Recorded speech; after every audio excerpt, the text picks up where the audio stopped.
when you do that one time, the next time you do it, it's like, all right, last time I have recent and relevant proof. Recent proof is last time I did this. Relevant proof is last time I was in a country like this. We drove on the other side of the car and the other side of the road, and it didn't go terrible. Will it go terrible? I don't know. If you never fear chased, you never would have learned so much. And if you never learned so much, you never would have realized that most of this stuff is a mirage. The monster in the closet almost always isn't an actual monster. Next Level Nation, welcome back to another episode of Next Level University, where we help you level up your life, your love, your health, and your wealth. We hope you enjoyed yesterday's episode number 1696, Fear of Success versus Fear of Failure. Today, for episode number 1697, the monster in the closet isn't actually a monster. There was a time, I remember this vividly, I had I believe it was a first date scheduled. And yes, that's right, very, very curious. And I got a text from Alan. He said, hey man, we got invited to this party. It's kind of like a networking party. We really, really, really should go. And I said, I don't know, man. I got a date tonight. He said, can we maybe reschedule the date? I feel like this would be super important. I said, give me some more details on the happenings. And he said, well, there's somebody I know, a mentor of mine.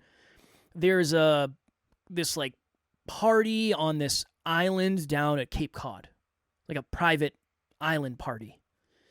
What does that mean? I don't know. There's going to be a lot of people there. We're going to have conversations. It's going to be good. We'll be able to meet some people. Who knows? Maybe there'll be some podcast listeners. Yeah, we got to get our name out there. Let's do it. Okay. All right. I'll reschedule let me see about this. Let me think on it. I'll see if I want to reschedule my date or not. All right. I'll reschedule my date. Who was the date with? Not Taryn. Okay. Yeah. This was, because this was in 2000. Pre-Taryn. Yeah, this was pre-Taryn. 2018, I think we did this. Mm-hmm. So this is pre-Taryn. So we end up doing it. Say, all right, cool. I'll pick you up. I'm the driver. I always drive us pretty much anywhere we go. So I'll pick you up. Then we can kind of shoot down there and we'll see what happens. Pick us up in the old Subaru WRX, the Rex. Yeah, my baby. I miss Rex. I do. I miss Rex.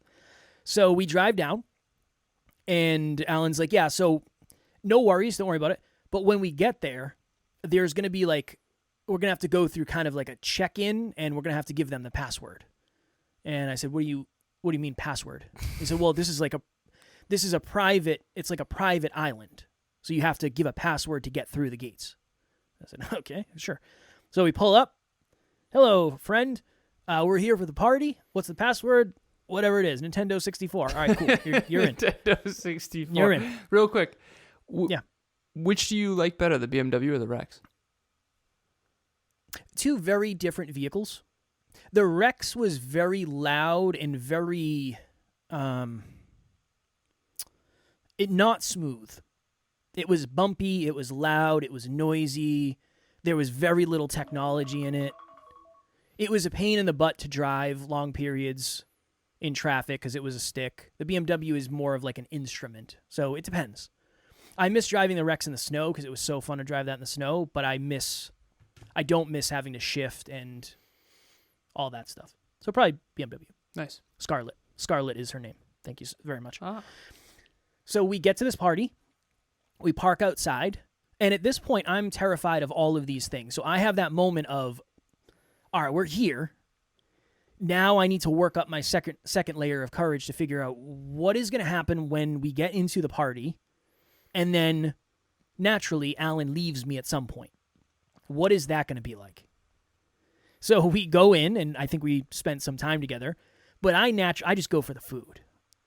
There was a I don't know if it was a buffet. But they had like cheese smorgasbord. I remember they had scallop wrapped bacon wrapped scallops. I don't like that, but I'll try it to see if I like it. Big fan. So I just go there, and then I start trying to talk to people, but I have no idea what I'm doing. I don't know how to network, and I don't know how to hold conversations with these people, and I'm so uncomfortable. It's brutal, and I'm probably sweating through my clothes. And for me, the second we get to something like that, I want to count down the seconds until we leave. I want to get out of here. I'm super uncomfortable. But in time, I get a little bit more comfortable and a little bit more comfortable, and then by the end of it, it's okay. Still super awkward. I don't know anybody other than Alan, but it's not the end of the world. we leave, and going back to an episode, I think last week, I was very empowered. I felt empowered after that. The reason I wanted to do this episode in the way I wanted to do it is because the monster in the closet isn't actually a monster. What does that mean? It means that if you're afraid of something and you never do the something, you're going to be afraid of that something forever. Forever and ever and ever and ever. Another great story for this is we had Lori Harder on our podcast for, I believe, episode number 34. Mm-hmm. Yeah, 21 or 34. And then we found out that she was doing an event in Boston. And at the time, I guess still to this day, we only live like an hour from Boston. So we said, all right, cool. We're going to go support Lori. She's doing a book signing, and it's this kind of event. So we're going to go. We had her on the podcast. We think this is cool. We'll support her. And I had that same thing of, I don't really want to do, I'm terrified of this. I'm not going to know anybody there. Alan and I went. We went with one of our friends at the time, Katie. Shout out to Katie. Katie. And, all right, throwback. Yeah. And when we got there, it was me, Alan, and like 300 women or 200 women. There might have been 5 gentlemen there. And everybody else, just a bunch of women, because Lori Harder's audience is women. I was terrified. I didn't want to do that. I was so scared. But I said to myself, I don't know if I said it to Alan, I said, I'm going to ask a question. If there's a Q&A, I'm going to ask a question. I don't have a good question. I don't care about the answer, but I need to prove to myself that I can ask a question. So if at some point I got the mic, and I don't remember what the question was. I asked some level of question. I left there feeling more confident than I arrived there. And that's really, this is the messed up thing about fear. Going back to when Alan said, fear is a fence. External fear is a fence. You walk up to the fence, and on the other side of the fence is your fear, and you say, wow, I can only imagine what it would be like over there. If I could only get on the other side of this fear, life could be different. The problem is there is no other side of the fear. You just push the fear further, and you do it, and then you get a little bit less afraid, and the fence expands, and the fence expands, and the fence expands. I don't know if there's any other way around it. I think that's one of those things where the only way around it is through it. But if you are a kid and you have that monster in the closet, every time the lights turn off, there's a shadow, right? There's a shadow from your nightlight, and it's this giant monster. And in reality, it's a sock. But if you never go in the closet to find the sock, you're going to think there's a monster in there for your entire life, and it's just not true. So that's really why I wanted to do this episode. And real quick, Alan, before I kick it to you, if you're listening to this, it's Thursday, so I'm not gone yet, but Monday I'm flying to Europe with Taryn. That never would have happened if I didn't get the opportunity to go to London when I think it was in 2018. A buddy of mine who knew I was into fear chasing, he messaged me and said, hey, I'm going to London in a couple of months. I just found out that tickets are 50% off. Flights are 50% off. I know you're into fear chasing. I feel like this would be a great opportunity for you to chase your fear of flying. Didn't want to do it. No, don't want to do it. I remember the night before, I was anxious. I couldn't sleep. I don't want to do this. This is going to be terrible. But now that's something that I've faced enough times where, yeah, when we take off, I'm not going to love it. I'm not going to love the flight. But it's never as bad as it was in the beginning. But it would be as bad as it was in the beginning forever if I didn't face the fear. It's this, we don't have a level of familiarity with our fears, so I think it actually makes it worse. I really, really think it makes it worse. If one of your biggest fears is falling through the ice, I wonder if taking a class on what to do when you fall through the ice would be a constructive thing. I think it would. Definitely. I think it would be super constructive. Definitely. So, yeah, that's my thesis for this episode. Well, I said on the last episode at the tail end, I said false expectations appearing real, FEAR. And I think that's a valuable acronym. And I articulated fear in 2 ways. One of the reasons I was so confused about fear and why some of the advice that I heard in the self-improvement space didn't work for me is because it was competence courage or competence confidence, not social confidence, or my fears were more internal, not external. So for those of you who are on Kevin's end of the drive to 5, fear is a fence, and you have to go over that fence and explore what's beyond that fence in order for your metaphorical fence to expand. And then you get feedback I was writing a blog last night, and I was thinking about this, so I've been talking a little bit about it. It's called the learning loop. I'll go quick with it. But humble curiosity, when your humble curiosity brings you to new knowledge brings you to a new choice brings you to new experiences, and then new experiences bring you to new reflection. And so if Kev, what's one a good example? Okay, the island party. Humble curiosity. What's this island party about? Well, we're going to network, we're going to meet other podcasters, we're going to potentially find other podcast listeners, mentors. Okay, cool. Awesome. New knowledge he just gained. Then makes a new choice. All right, I'm going to can this date, and I'm going to go to this island party, which takes courage. Then I'm going to get a new experience. And in this new experience, there's 5 new inputs. I created an acronym yesterday. Hold on. Sight, hearing, taste, touch, smell. Did I get them all? I don't know. 5 senses. Sight, hearing, so. taste, touch, and smell. Yeah. And then your 6th sense, your intuition. So I always have to think of the acronym. Sight, hearing, SHTTS. Yeah. Sight, hearing, taste, touch, smell. Okay. So in this island party, Kev he sees things he's never seen before. He tastes things he's never tasted before. Scallops, maybe you have, I don't know. Definitely. He smells things he's never smelled before. He, whatever the other ones are, touches things he's never touched before. Maybe a mahogany piano. The point is that you get a new experience. And then I was thinking about this when I was writing my blog last night. Then the last one is new reflection. When you reflect on that experience, even now, even all these years later, 6 years later? It's 2024, that was 2018, so 6 years later, 5 years later, whatever. Yeah. You now are, I always say, think, do, feel, believe. You're saying things you never would have said before. You're thinking things you never would have thought before. So you need to have courage to face a fear in order to go get a new experience. When you get a new experience, you take it all in through your sight, taste, touch, smell, and hearing. And when you take it all in, that's the time to sit and enjoy the experience. Like when we traveled to Malibu, and we were all over LA, and we went to Canada. We've been across the country, Pittsburgh, all different places. All of those experiences require that you face your fear, and then you have more inputs, more data, more understanding to reflect on.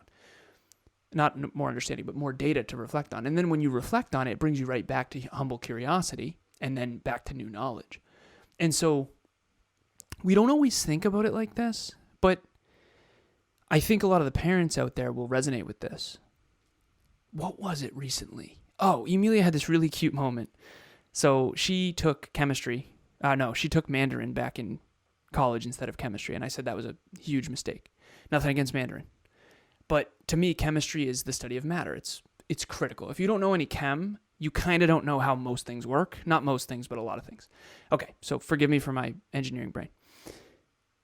I said that was a huge L, in my opinion, but I'm also super into science, so the study of matter is critical. You're missing a big piece of the puzzle, sweetheart, so study some chem. So she's been studying chem, and she came up to me, a really cute moment. She's like, oh, carbonation. And I was like, right, I had to, but that's the cool moment. It's a cute moment. It's like one time I was saying, yeah. She's like, do you want to have breakfast early in our relationship? And I was like, yeah, let's break our fast. And she was like, oh, break fast, breakfast. Just cute little moments.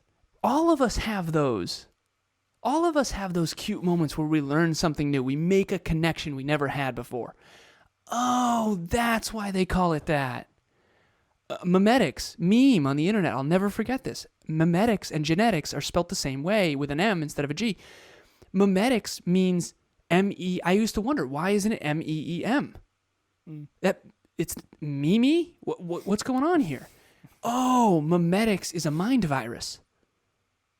And a mind virus, memes go viral. Got it. Okay, so what's my point of that whole thing? Learning underpins everything in this life. We're going to do an episode on that soon. Mm-hmm.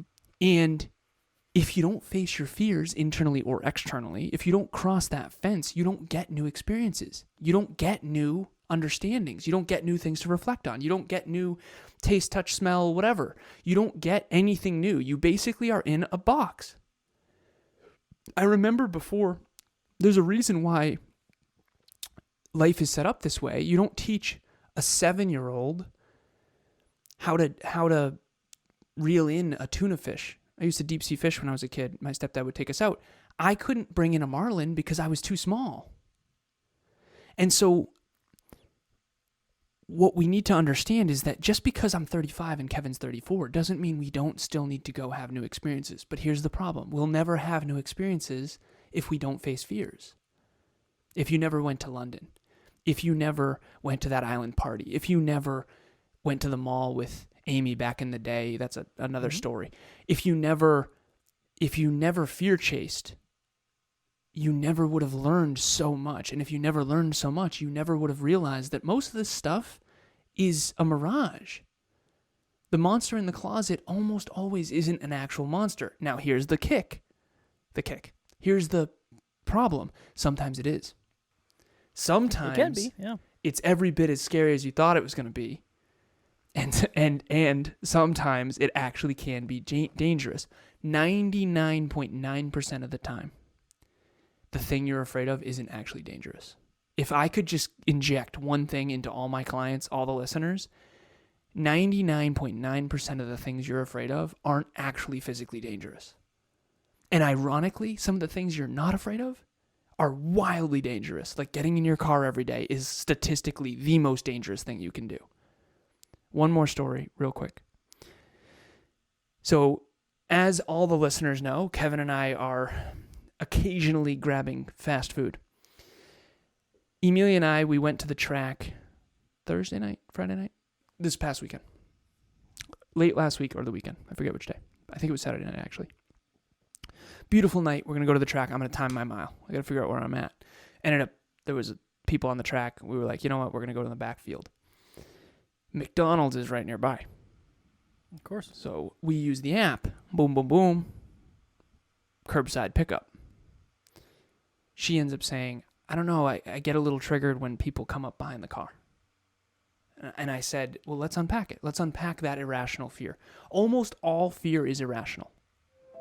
NLU listener, what is happening? I just wanted to jump in here and let you know if you want to get to the next level faster, we have a free virtual monthly meetup at the first Thursday of every month, 6 p.m. Eastern Time. You can connect with like-minded people and become a bigger part of this amazing global community. The link to register will be in the show notes.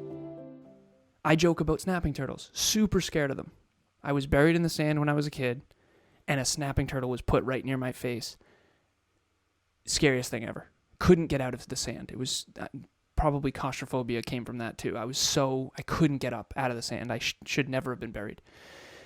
Anyways, I'm not actually in any real danger. Snapping turtles are my irrational fear. I always joke about it. When I'm swimming in a lake, no matter what lake, there's always that little part of me that's freaking out. Little part. Freaking out. Something touched my leg, fish, seaweed, or pondweed, lakeweed, snapping turtle. I'm going to die. Joking. All right, but here's my point. Look it up. How many snapping turtle deaths per year? Zero. It's irrational, but we're acting like it's actually dangerous. So I told Emilia, let's unpack the numbers. I said, okay, there's cameras all around this McDonald's. The curbside thing is right there. How many times do you think this place gets robbed per year? She said, I don't know, maybe once a year. I said, fair. Okay. How many people per hour do you think hit that curbside pickup? And we averaged about 10. 24 hours, McDonald's is 24/7. I said, okay, so what you do is 24 times 10 times 7 days a week. Or times 52 weeks a year, rather. It came to like 360 people or something. I would have to actually crunch the numbers. And we calculated all this. We did this whole mathematical algorithm that I can't redo right now. But it came to 0.0001% chance that we would get robbed or hurt. She's like, well, Alan, you've never had a really nice Tesla before. Teslas get targeted, all that stuff. I'm sweetheart. And again, I don't want to pick on Emilia here. It's just an irrational fear, and she knew it was an irrational fear. So anyways, I say, okay, and of the 0.0001% chance that we actually get robbed, what's the chances out of that percentage that we actually get killed or seriously injured? 0.00001% of that. So the point that I'm making here, and the point that I made to her, not so eloquently, is there's nothing to worry about. I said, if we're going to worry about that, we might as well be worried about getting hit by a meteor. We went hiking one time, and we did a 5-hour hike in 2 hours, and it was late at night in upstate New York. And a lot of people freaked out. They were like, why are you guys doing that? That's so dangerous. Now, is it dangerous? Yes. But it's not nearly as dangerous as you getting in your car every day. Do you know how many people die by a cougar or a bear every year? It's very, very small. Very, very low. Only one shark death per year on average in the U.S. That's 338 million people. Still too much for me. It's still too much. I know. But here's the point. All of us inject irrational fear into each other versus the 38,000 people who die in motor vehicle accidents every year.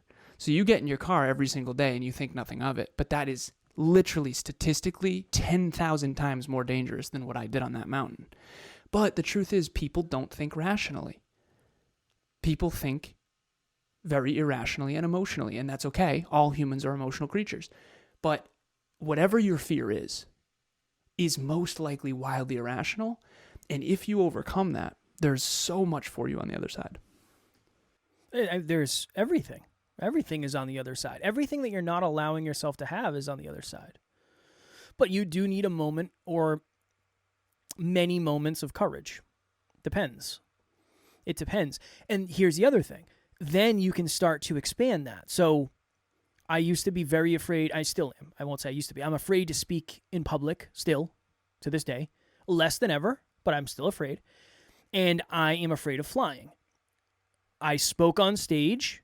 That went better than I expected. I took some flights. That went better than expected. And eventually, I flew to places to speak. Then it was, okay, I flew to this place to speak. It wasn't that bad. It wasn't as bad as it used to be in the beginning. It's gotten easier and easier and easier. Am I worried about the flight? Not really, no. Am I worried about going to the airport? No, I'm not really worried about that. Am I worried about missing our connecting flight? A little bit, because I know it can be hard to catch your connecting flight in London's, because we have a layover in London. So that'll be interesting. This is what I'm most afraid of. In Scotland, you drive on the other side of the car and the other side of the road. Mm-hmm. And we are driving everywhere. Yeah, we're driving everywhere. We are doing we're doing all of Scotland pretty much. Nice. So I'm going to be doing a lot of driving. That's the part that makes me a little bit nervous. But when you do that one time, the next time you do it, it's like, all right, last time I have recent and relevant proof. Recent proof is last time I did this. Relevant proof is last time I was in a country like this. We drove on the other side of the car and the other side of the road, and it didn't go terrible. Will it go terrible? I don't know. We'll see. What's your perspective? I know we got to jump soon, but what's your perspective on the... So I introduced Kev to a book called Rationality by Steven Pinker. And I said, if you want to understand me, I sent this to Emilia. I sent this to all my closest circle. I said, if you really want to understand me, this is the book. I am hyper rational. Everything's numbers, everything's probability, everything is calculating outcomes in advance. And I realize that that's not how everyone thinks. There's 4 modalities of thinking, just to give them to everyone quickly. One of them is math, one of them is energy, one of them is words, and one of them is pictures and images. I think Kev is words first, I'm math first. What is your take on the way I think for the people out there that are words first? Because the majority of people are words first.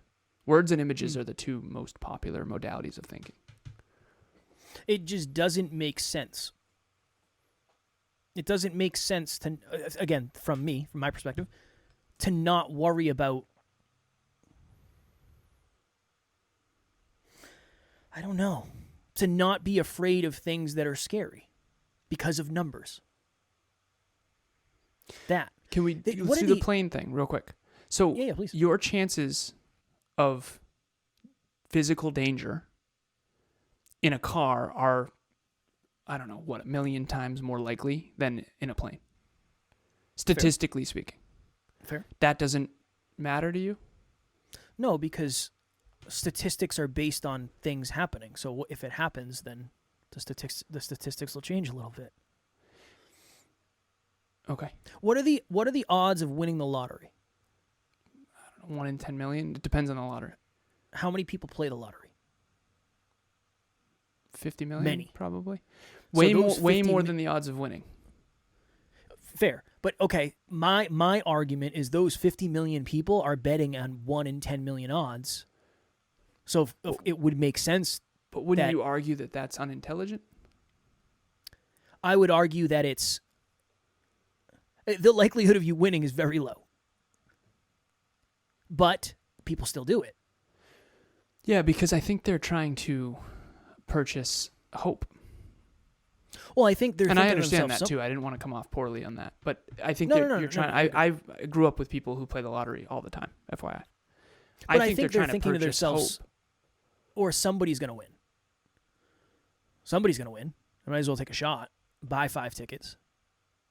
But that's like saying someone's going to get eaten by a shark today. Somebody might. On the globe, someone will. It ain't going to be me. I'm right here. You know what I mean? No sharks in my studio. Okay, baby. but how many people are going to die in a motor vehicle today? Yeah. So this is a good example for the listeners. I think all it is it's logic versus emotion. That's all this is. If I had ever been in a really bad car accident, I'm sure I'd be afraid of cars more. You definitely would. Right? 100%. I've been in a couple car accidents, but nothing bad. If I was in a plane crash, I don't know if I'd ever get on a plane again. See, I would, because that's a freak accident. Statistically, it'll never. What are the odds of it happening to you once? What are the odds of it happening to you twice? Yeah. Astronomically lower than the odds of it happening to you once. Yeah. I don't care. It already happened once. It's gonna happen again. I ain't doing it. But what about cars? Car accidents happen all around you all the time. Yeah, but I'm a great driver. Everyone thinks that. I really am, though. Yeah. You know what I mean? Yeah. I am. I'm an excellent driver. No, World I don't. class. I don't doubt that. I trust you in cars as well, more than most. But it's not. doesn't. It's not. No, I know. Yeah. But I think this is a beautiful thing because the reason why I sparked this is because I think it will help everyone understand this emotion versus logic, and that's why I mentioned the snapping turtles, because I have irrational fears too. Yeah. But I have to recognize how irrational they are. I have an irrational fear that all the listeners are going to villainize me right now. It's not necessarily true, although it is true for some listeners, probably. So if I've triggered anyone, I apologize. But I also kind of don't, because if I get you to think differently, it'll be worth it to me. So all of our fears are built based on pain. So if you got in a car accident, you'd be more afraid of cars. And obviously, so my father died in a car accident. So I naturally am going to be more afraid of that. And then I got in my own car accident too. So I try to stay extremely humble around things that are statistically dangerous. But I think in numbers, so it helps. I think it helps. Like that helped Emilia to realize that there's really not much to worry about. Granted, I know I'm not a woman. I know I'm not an attractive woman. I understand that sexual assault is way different for women than men. I also understand that 90% or something crazy of violent crimes are males, not women, and against women, a lot of them. So there's a lot that I don't understand. And don't quote me on any of those stats, by the way, because I'm not exact on my stats. I'm just pulling numbers out of my brain based on what I've kind of studied over the past. But things change too. And whenever you pull out a stat, oh, that's not true. It was 3 years ago. It's just changed. I don't use since. stats because I don't know any. Okay, fair. I need to know the numbers. I love to understand the accurate truth, and to me, numbers is the only way we can do that. But everyone out there has irrational fear, false expectations appearing real. If you are swimming in the ocean and you think you're going to get eaten by a shark, that's a false expectation appearing real. It just happened to be real for one person out of 338 million per year. So if there's things to worry about in the world, and all I'm saying is allocate your fears to the things that are most practical. And I know how ridiculously logical that sounds. We're not cyborgs. But seriously, if that island party, there was no danger. There's no danger. No. There was no physical danger. There was social danger. Yeah, and they Social are registered the same in the human consciousness. Yeah. And this is neuroscientifically true. Social pain and physical pain are the same pain center. They light up the same part of the brain. So when you are ostracized from a group or made fun of or villainized, or you get a bad review on Podcast Growth you feel it. I think I feel that more than physical pain. Physical pain is not, I don't really, I feel physical pain, obviously. But for me, I'd rather, I don't know, I'd rather get stitches or something. That's easier. But you can't be successful unless you risk people giving you low reviews. Of course. Like, what's going to happen when you have 1,000 bad reviews? Hopefully You'll have 1,000. I can't wait for that day. Within 30 years, you'll have over 1,000 terrible reviews. Yeah, no, I can wait. I don't know. Hopefully, I assume at that point, I will have evolved enough as a man to handle it. Right. Just like exposure therapy of fear chasing over time. So I remember the first time we ever got negative reviews, that I lost sleep. Now it is what it is. It is what it is. We're not for us. We're not for you. We're not for everyone. It's okay. It's all gravy. Yeah, Titanic's a great movie, but some people hate it. I don't get it. Same. I don't know how. Well, they're irrational. I think so. But we would think that. See? Yeah. See how deep the rabbit hole of rationality goes? This is my lesson. The simplest lesson is ask yourself, are you okay with missing out on what you're missing out on if you don't do the thing that scares you? That's really what jumped my butt into gear, is I said, so if I'm never going to fly, either I'm going to have to drive everywhere, which there are places I can drive, or I'm not going to be able to travel. Or you take a ferry. Easily. Yeah, easily. I'm not going to be able to travel easily. And Taryn gets seasick, so we're not taking any cruises anytime soon. That was a piece for me. Taryn wants to travel. I need to figure it out. I'm going to figure it out. And I want to travel too. I don't want to be the person who has to take pills before I fly. I don't want to do that. Many people said that. Well, if you're afraid of flying, just take this pill. I don't want to do that. I need to overcome the fear. That won't help me overcome the fear. Mm-hmm. That'll just be a Band-Aid. Now, if I was way more afraid than I was, then maybe I would do that. But I don't know. I like to try to face the fear if I know I'm capable of doing it.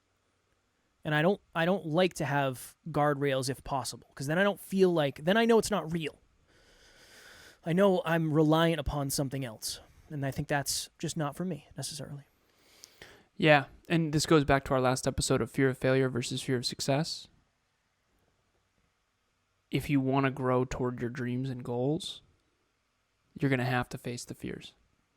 Or you'll have to do the fake it till you make it thing, which ultimately will just make things even worse internally. And Kevin and I both in our past had a short burst of that, where I was pretending to be fulfilled externally, when in reality I wasn't really facing my internal fears, and it was inauthentic. And I don't recommend that for anyone. So if you're going to achieve because I did achieve my goals, but I didn't necessarily face my internal fears to do it, because I did a little bit of that fake it till you make it thing, and it was more ego than it was true self. And if you want to be the true self, the authentic version of yourself, and you want to achieve authentic goals and dreams, not ego goals and dreams, you're going to have to face your fears. So they're either internal or external or both. And hopefully rationality can help. And if it can't, you got to fear chase like you did. It was all worth it. That is what I will say. All the fears that I have chased thus far have been worth it. I wouldn't go back and change anything, because I don't think my life would look. It couldn't possibly look the same exact way it does today if I didn't do the things that I did. Mm-hmm. So I think it's worth it. That's the deep belief that I have. But for you, whether you're watching or listening, that's the belief maybe you need more of. And that's on you to work on and lean into and grow and evolve and all that happy jazz. I will not tell you to do something that scares you. I will suggest it because I think you'll be grateful you did. If one of the things you're looking for is more growth-minded people in your life, we have a private Facebook group called Next Level Nation. There's posts in there every day, super active, always positive, a great place to dip your toes if you want to dive deeper into NLU. And the landing page for Group 15 for group coaching, which starts on July 9th, 6th, 7th, 9th at 5 p.m. Eastern Standard Time, is live on the website. If you use the promo code NLU Listener, you will get 30% off. I have never seen a more affordable group coaching program. So most people, when they do group coaching programs, they charge a ton of money because they want to make 10 times the amount that they're going to make with one-on-one coaching. We do not do it that way. It's very, very, very affordable because we want to make it affordable for you. It's more about you than it is about us making money. I pinky promise.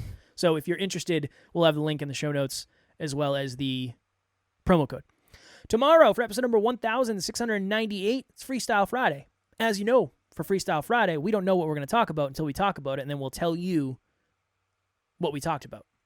So we can't title it yet, but we can after. As always, we love you. We appreciate you. We're grateful for each and every one of you. And at NLU, we do not have fans. We have family. We will talk to you all tomorrow. Face those fears. Next Level Nation.